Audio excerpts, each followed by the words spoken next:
Hi everyone, and this session is going to cover the infrastructure of the private cloud.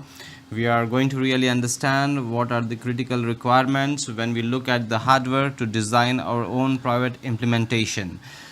This particular section is going to provide an overview, talk about some of the planning considerations that we need when designing this initial infrastructure. Later modules are going to go further in analyzing the infrastructure and look at actual deployment configuration as well as long-term management of this core piece of the private cloud fabric.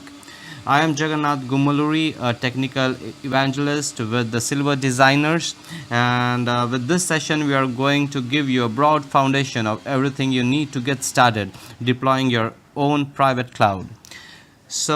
Over the years, technology has seen a number of transformations from the introduction of the mainframe.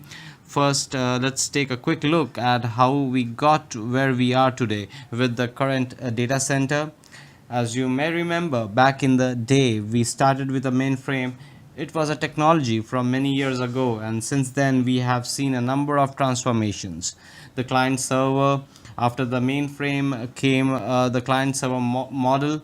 You have a separate laptop, everybody is connected to the server, to the world wide web.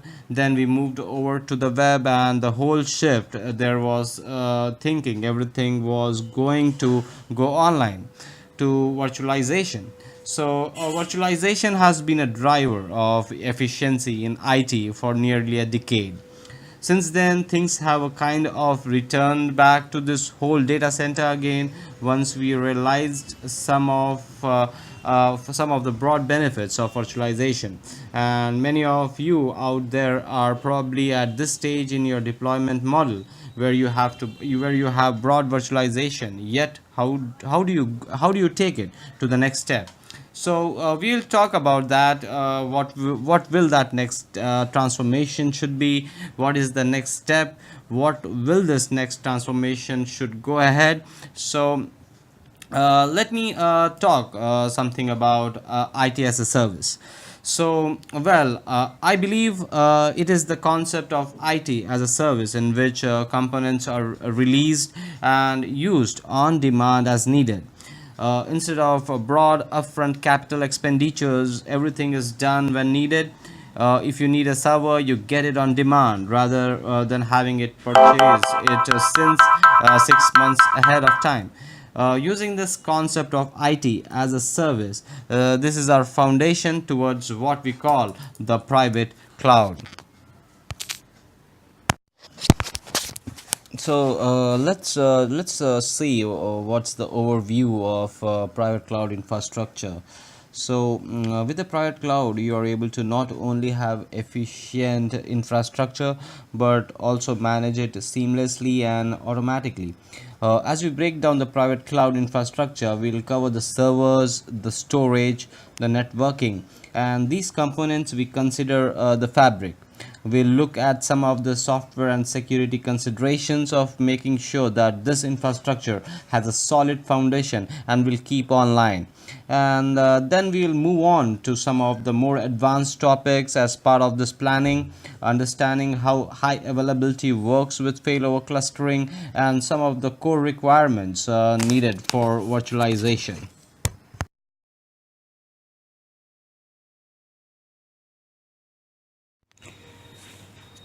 Let's see what's the core requirement of the server in the private cloud infrastructure.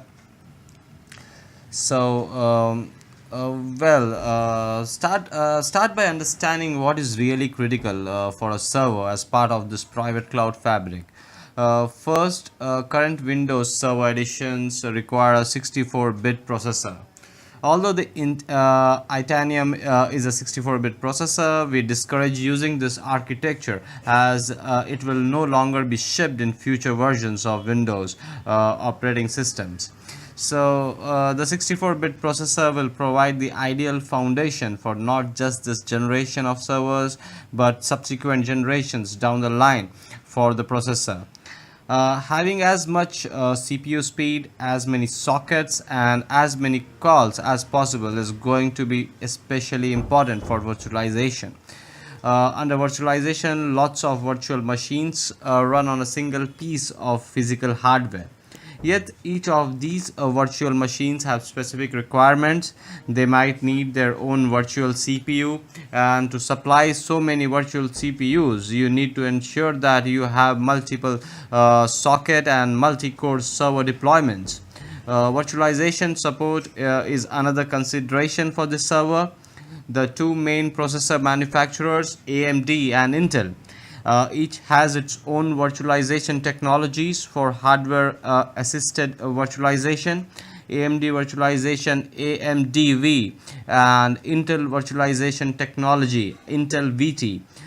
Once you boot up our computer, you need to explicitly enable this hardware assisted virtualization from the BIOS, that is BIOS.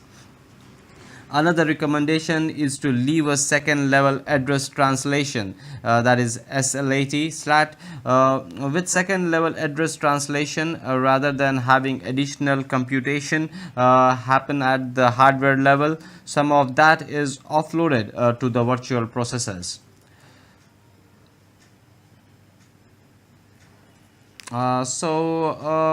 Let's see what exactly is going to the final virtualization requirement. The final virtualization requirement is hardware enabled data execution prevention, that is DEP. This is another setting which must be enabled in the BIOS, and it ensures that unallocated pieces of memory are not executing code which is designed to protect from malicious attacks such as buffer overflows. By preventing any of that non-allocated memory from being used, you have better isolation within your virtual machines and better security. To meet the storage requirement for the actual host OS, the core server, you need some RAID disk space for the OS partition. Although the general installation of Windows Server 2008 R2 runs about 8 to 10 gigs, that is GB, it's best to make sure that you have additional local storage space, because this can often be used for page files that the virtual machines need for much faster performance. You need to have at least 64 GB of RAM. The exact amount would depend on the number of virtual machines that you plan to host on the server. For example, if each virtual machine is running 2 GB of memory, you could probably have about 30 VMs in a 64-bit, that is 64 GB host.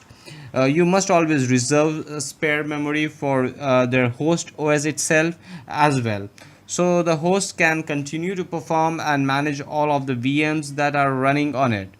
Certainly, the more RAM you have, the better is the situation there. Some of this will depend on the workflow that you are running. Clients such as VDI, Windows 7, and your guest VMs don't use very much memory. Yet, if you are running some intensity workloads such as Microsoft SQL Server, database software, you will need to allocate a lot memory RAM.